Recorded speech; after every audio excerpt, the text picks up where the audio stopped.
Laag gani ang hisgutan, usa sa mga nindot nga kadtuan ang kabukiran sa India diin imo makita ang makahinganghang nga talan-awon nga di nimo makalimtan. Usa sa mga nabisita ni ini ang ilarong Cebuano motorcycle enthusiast nga si Sandro Fajardo kauban ang iyang grupo. Gamit ang ilang motorsiklo, ilang naadto ang ilang world's highest motorable passes sa Indian territory ug uban pang bukid nga kutob sa ilang nadtuan. Ang ilang pila ka adlaw nga motorcycle journey sa India naghatag og kadasig sa mga Pinoy nga mo travel sa laing nasud gamit ang ilang motorsiklo. Karong buntaga, magi-motorcycle ride kita kauban ni Sandro Fajardo ug sayran ta ang iyang mga kasinatian sa ilang travel journey didto sa India dinhi lang sa GMA Regional TV Live.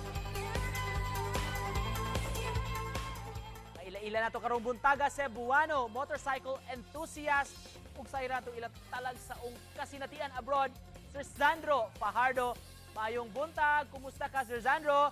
Welcome sa GMA Regional TV Live. Hi, good morning. Good morning sa tanan ug sa tanan nato mga viewers karon sa Visayas, Luzon ug Mindanao. For sure makaabot man gyapon ni sa Luzon. Mayong buntag ninyong tanan diha. First up sir, congratulations nimo ug sa imong team sa pag-conquer usa kuno sa highest nga motorable passes sa Indian territory mo bitawag ani sir. Kumusta ang inyong experience, inyong journey dito? Actually no, ang among journey dito so awesome jud kestanan no. Nindot kayo and then sa lugar nga among giadtuan, that's another culture nga ato sang makit-an nga of course atong mga kauban. Nindot kay ako mga kauban kay puro gyud mga amigo nato. Although ang uban dito ra pud sila nagka-amigo pero usually sila tanan common friends nako. O mo na usa sa kanindot sa among journey. Can you describe to us ang landscape, ang terrain sa lugar nga inyong giadto, Sir Sandro? Okay, ang amog yung na total of distance like mga 1,200 to 300 1,300 plus kilometers. And then landscaping nito so nindot yung tanan lahi kayo gyud sa imong makita din sa tua na magyud tay mga booking nga dagko dinhi. Pero ito makita gyud nimo sa akong background sad nga inana ato makita murag disyerto siya nga nindot jud gayo. Usay makaingon jud ka nga nindot gyud ang binuhat sa Ginoo no nga makita gyud nimo nga unsa ka amazing sa lugar. And then among mga nagian lain-lain gyud no na ay I think 40% na road and then 60% off-road. Unya nakaagi mi og pinaka taas nga pass sa tibuok kalibutan. Bali upat ang among nagian. Mao ni ang pinakataas ang Cardungla, second is ang Shangla Pass, third ang katong Changlala Pass ug ang Potula Pass. Sir, sa kadugay ang inyong preparasyon, inyong pagpangandam alay ninyo inyong journey ug pila man sad mo kaadlaw ngadto sir? Dugay na kay ni siyang gi-preparasyon no. That was 2019 pa namo ni gi-andam-andam niya mo ride unta mi niya tong 2020 by September. Unya kay wala man madayon kay tungod sa pandemic nga niabot. And then naghuwat-huwat sad mi og pila ka buwan o pila pa ka tuig usa mo abli ang balik ang India kay kibaw man ta tong panahon sa pandemic nga murag naglisod pud sila didto wa gyud poy makaadto.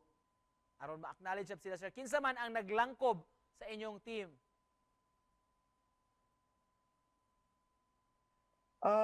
Sa mga ni kuyog nako, ako mo iga leader aning nga team, giubanan sad sa bali tulok ka Cebuano nato nga ni kuyog og diha poy upat ka taga Manila pero ang kining duha ka usa ka Cebuano is nag-base ni sa Chicago ni diretso gini siya flight to India.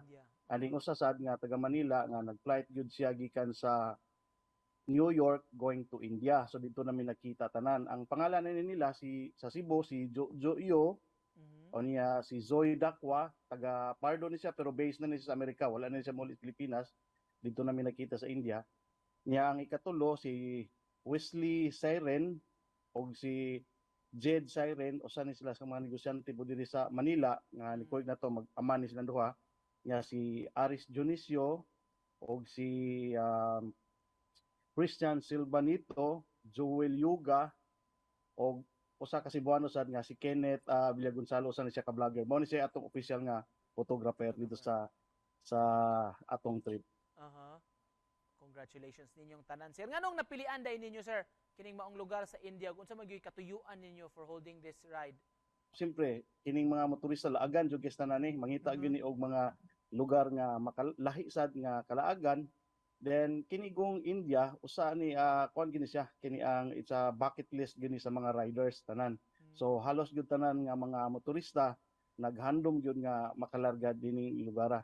Unsa may pinaka unforgettable nga experience sa inyong panaw, inyong journey, sir?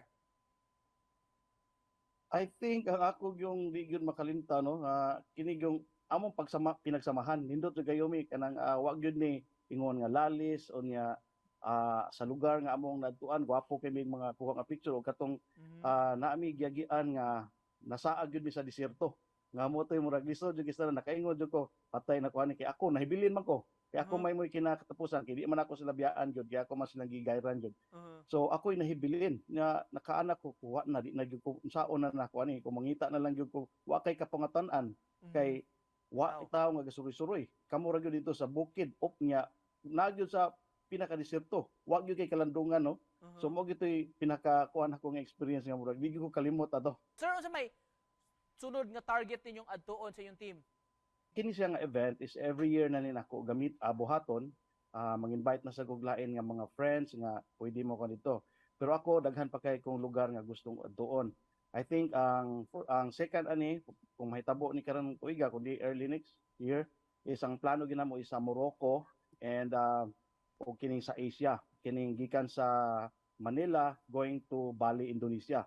So magsubay mi ani diri sa Mindanao going to Sulawesi down to Bali, Indonesia.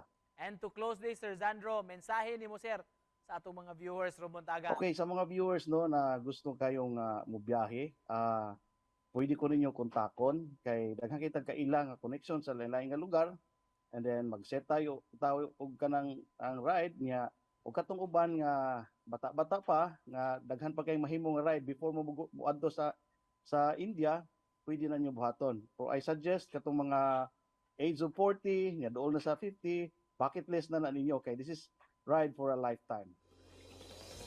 Thank you so much, sir, for joining us this morning. Og interesado ni ride ba tungod ini Nakapuso Cebuano motorcycle enthusiast Zandro Fajardo.